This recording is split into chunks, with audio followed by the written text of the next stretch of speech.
dream. I've wanted to do it for 45 years.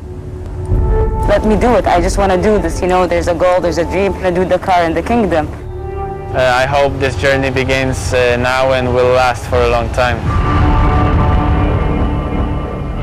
I got stuck in the canyon right down there. I wanted to get out, but I didn't think there would be this hell to climb. You know, you want to run before you can walk, but you have to really remind yourself in rally racing that you need to walk. Where's the main track anyway? Here, somewhere. I have to go all the way. I have to. You win some, you lose some. Today I lost.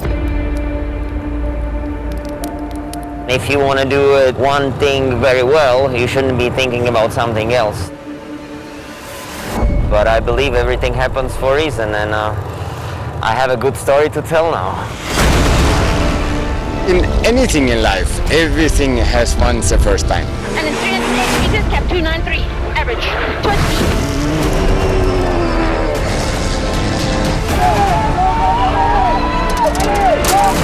Please win.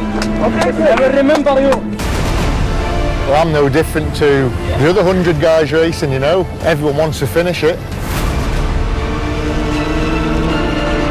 The landscape, the terrain, you know, I've never seen anything like it.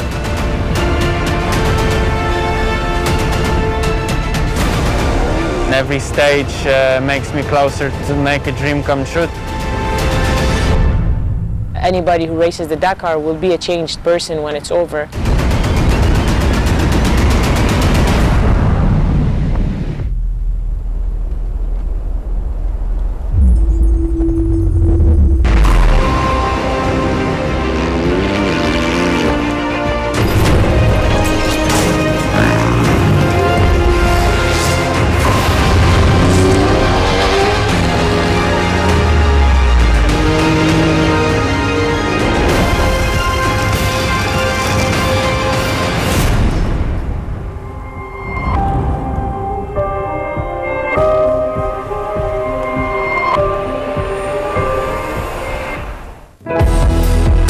For the third year running, the Dakar gets the green light by the blue waters of the Red Sea for the start in Jeddah, Saudi Arabia's cosmopolitan hub. A buzzing combination of old and new, tourism, culture and gastronomy. Legend has it that it was in Jeddah that Eve was laid to rest. This year's Dakar competitors will be praying their hopes aren't buried alongside her. For centuries, Jeddah has been the gateway to the holy Islamic cities of Medina and Mecca, but today's pilgrims are devotees of speed, sand, drama and dreams. Welcome to Jeddah. Welcome to Dakar 2022.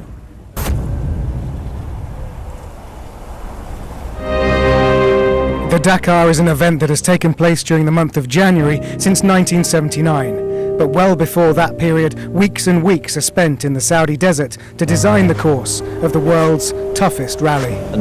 Since we've been here in Saudi Arabia, we've had the real pleasure of returning to absolute desert. And it's good to have a little dose of desert from time to time. It puts things in their place. It's true that at the beginning it's a real blank page. We also have an idea of the story we want to tell throughout the Dakar, depending on what happened on the last one, the feelings we had, everything we heard. This is also what helps us to write the next one.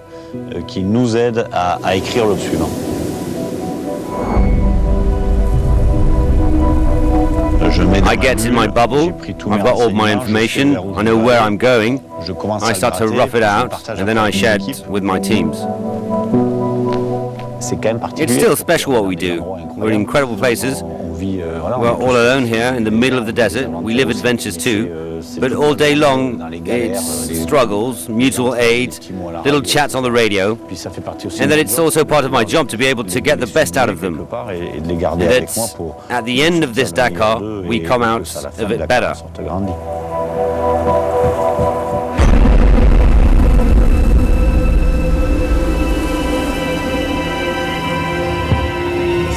When we map out the rally, we don't map it up for us, we map it up for them.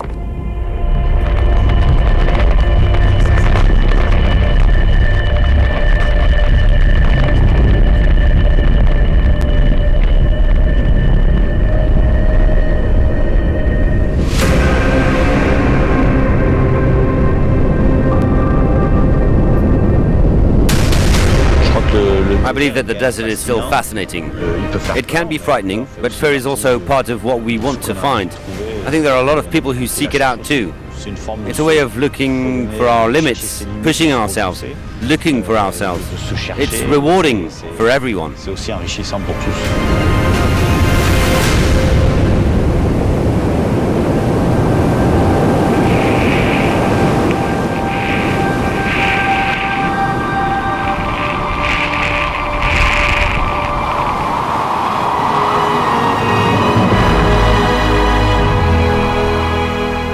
It's liberating the desert. It's a relief in some places. It's a relief because we can find ourselves in the desert. We can forget about everything else, and it also allows us to live differently, in a new way.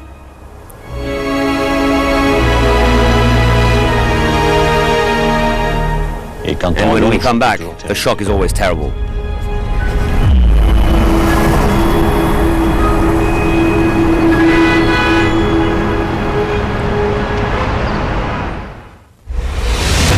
Dakar director David Castera says this year's edition is all about the sand, and the 400-plus vehicles will be up against it from the off. After a short opener and a tricky spin around Jael, it'll be into the two-part marathon stage on stages 2 and 3, an early test of man, woman and machine. From Al Qaisuma, which is close to the borders with Iraq and Kuwait, the rally heads south to Riyadh.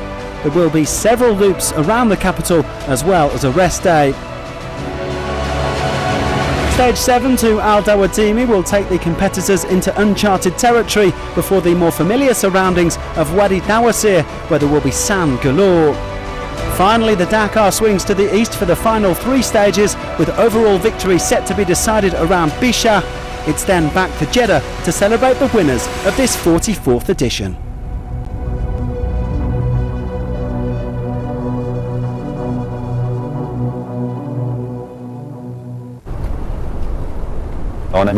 We worked a lot to get sand and dunes all along the rally, so I believe there will be a lot of pleasure. There will also be suffering because it's a difficult rally, but that's what we need to control and balance.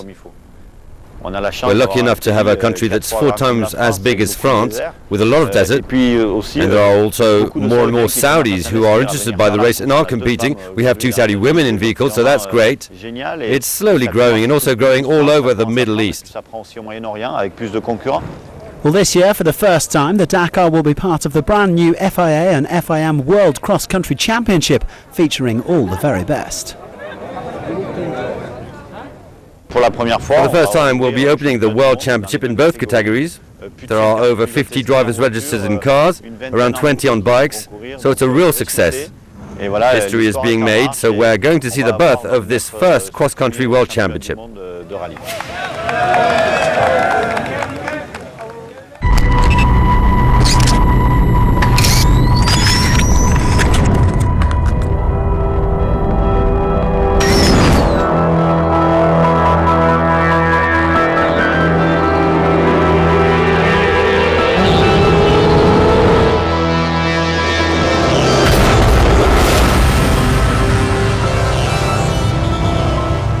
We're going to have a huge World Championship. We'll start our 2022 World Rally Road Championship with the flagship event, the Dakar.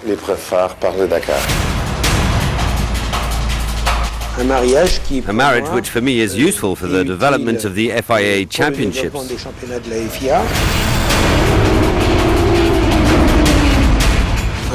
A balanced calendar with a worldwide future.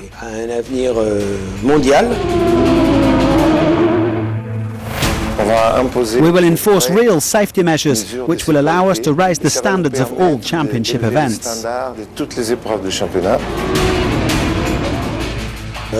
Evolution and sometimes even revolution. There will be new regulations, new energies will appear. For me, motor racing is a sport. It's a show, but also a laboratory.